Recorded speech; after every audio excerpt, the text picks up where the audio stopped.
My name is Gloria, and I am 60 years old. Life has been a journey filled with joys, struggles, and unexpected turns, but nothing prepared me for the day a stranger knocked on my door and quietly changed everything. I have lived in my neighborhood for over 3 decades now, a place where every tree, every street corner carries a memory. My home is modest but warm, a sanctuary that has seen me through many seasons of life. Widowed for the past 5 years, I've grown accustomed to the gentle rhythms of solitude, finding comfort in my routines and the simple pleasures of daily life. Still, there was a part of me that longed for something new, something I couldn't quite name. Perhaps it was hope, or maybe it was the quiet ache of loneliness that no one ever talked about.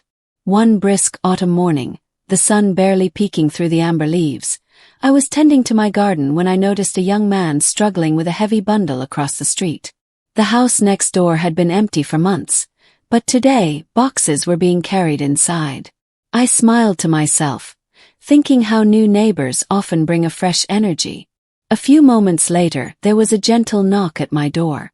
When I opened it, the man from across the street stood there, wiping his brow, offering me a small, polite smile. "Good morning, ma'am," he said. "I'm Jamal. I just moved in next door. I wanted to introduce myself and also ask if you might have any tips about the neighborhood." His voice was calm, respectful, and for a moment, I saw a reflection of my younger self in his eyes. Curious, hopeful, cautious. We spent the next hour talking about the history of the block, the best places to shop, and the community events that brought neighbors together. Jamal listened intently, grateful for my advice, but what surprised me most was how much I enjoyed his company. It had been a long time since I shared a conversation like that. Not just small talk, but a real connection. Over the following weeks, Jamal and I crossed paths often. Sometimes I would invite him over for lemonade, or he'd stop by with fresh bread from the bakery down the street. We exchanged stories, mine of raising children, of loss and resilience, his of hopes and dreams as a young man building a new life. One day, as we sat on my porch watching the leaves fall, Jamal told me he had always wanted to learn how to garden. "Would you teach me?" he asked with a shy grin. I nodded, my heart swelling with warmth. Together, we transformed a small patch of earth behind my house into a vibrant garden filled with tomatoes, herbs, and flowers.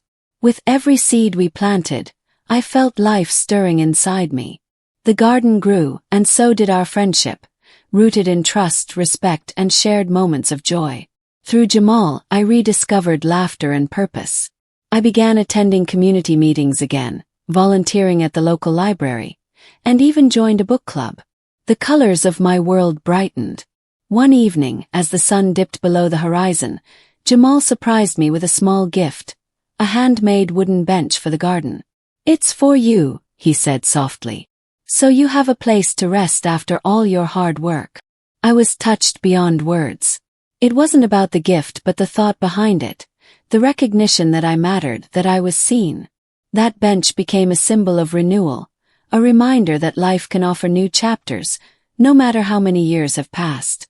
As I look back now, I realize that sometimes it takes the unexpected kindness of a stranger to remind us of our own strength, our own beauty, and the endless possibilities that still lie ahead. I never expected that a simple introduction would change my whole world. But it did. And for that I am forever grateful.